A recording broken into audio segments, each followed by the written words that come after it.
आप देख रहे हैं श्रेय टीवी, देश हित की बात। नमस्कार, मैं हूं आपके साथ ममता सिंह। आप देख रहे हैं श्रेय टीवी, देश हित की बात। क्षेत्रीय खबरों के साथ साथ देश और प्रदेश की खबरों के लिए बने रहें श्रेय टीवी के साथ। कोंडागांव में नगरपालिका की लापरवाही से स्वास्थ्य और पर्यावरण पर संकट। कोंडागांव नगरपालिका प्रशासन की ओर घोर लापरवाही सामने आई है।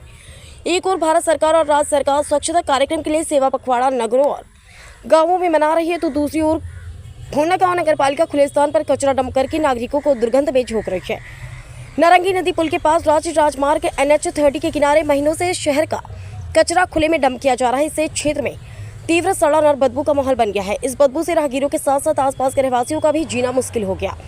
स्थानीय लोगों का कहना है कि जहां यह कचरा डाला जा रहा है वह स्थान नारंगी नदी के ठीक किनारे है। यह नदी न केवल कोंडागांव की जीवनदायिनी मानी जाती है, बल्कि कई ग्रामीण इलाकों की जल जरूरतों को भी पूरा करती है। बारिश के मौसम में यह कचरा नदी में बह जाता है, जिससे पानी प्रदूषित हो रहा है और ग्रामीणों को स्वास्थ्य संबंधी गंभीर समस्याओं का सामना करना पड़ सकता है। नगरपालिका द्वारा इस संवेदनशील क्षेत्र को डंपिंग जोन में बदलने से शहर की छवि पर भी बुरा असर पड़ रहा है। NH 30 से गुजरने वाले बाहरी लोग जब बदबू और गंदगी के बीच शहर में प्रवेश करते हैं, तो उन्हें कोंडागांव की तस्वीर एक गंदे शहर की तरह नजर आती है। स्थानीय नागरिकों और सामाजिक संगठनों ने इस स्थिति पर कड़ी आपत्ति जताई है। लोगों की मांग है कि नगरपालिका तत्काल प्रभाव से इस स्थान पर कचरा फेंकना बंद करे और कचरा प्रबंधन के लिए किसी उचित व वैकल्पिक वैज्ञानिक मानकों पर आधारित स्थान चयन करे। जनता ने नगरपालिका पर गंभीर आरोप लगाते हुए कह रहे हैं कि यह लापरवाही आम जनता के स्वास्थ्य के साथ खुला खिलवाड़ है। न ही किसी प्रकार के प्रसंस्करण सुविधा, न ही तो कचरे को ढकने की व्यवस्था है। इससे मच्छरों और गंदगी और बीमारियों का खतरा दिनों दिन बढ़ रहा है। पर्यावरण संरक्षण अधिनियम और नगरपालिका नियमों के अनुसार किसी भी जल स्रोत के 500 मीटर के दायरे में कचरा डंप करना प्रतिबंधित है। बावजूद इसके नारंगी नदी के किनारे खुलेआम यह नियम तोड़ा जा रहा है। अब देखना होगा कि जनता की आवाज और मीडिया की रिपोर्टिंग के बाद नगरपालिका प्रशासन इस दिशा में क्या ठोस कदम उठाता है। प्रदीप कुमार तिवारी की खास रिपोर्ट। देखिए, ये शहर का मुख्य मार्ग है, मुख्य शहर से घुसकर प्रवेश द्वार है। नगर पालिका द्वारा ये मुख्य द्वार पर ही कचरा डंप किया जा रहा है, जिससे यहाँ से गुजरने वाले लोगों को काफ़ी परेशानी हो रही है। बदबू इतनी है कि गाड़ी में भी व्यक्ति बैठा रहता है तो भी उसकी बदबू लोगों तक पहुँच रहा है। और बता दें कि यहाँ पे जस्ट सामने पे मुक्ति धाम भी है, जहाँ पे लोग काफ़ी संख्या में क्रियाक्रम के लिए आते हैं। उनको भी इस बदबू से काफ़ी परेशानी जा रही है। और एक प्रकार से जहाँ पे नगर में जैसी प्रवेश द्वार पे अगर घुस रहे हैं वहीं ही गंदगी फैला हुआ हो, तो बाकी के लिए क्या कहा जा सकता है?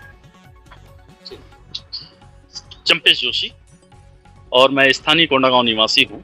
आप जो आपका सवाल है, उस सवाल पे मेरा जवाब यही होगा कि सबसे पहले तो आप ये तस्वीर देख लीजिए कि इस वक्त मैं जिस जगह पर खड़ा हूँ ये राष्ट्रीय राजमार्ग है, यानी शहर का वो हिस्सा है, हृदय स्थल इसे माना जाता है, इसलिए क्योंकि ये शहर से लगा हुआ हिस्सा है। और इसके ठीक विपरीत दिशा में एक नदी बहती है जो यहाँ की जीवनदायिनी नदी है।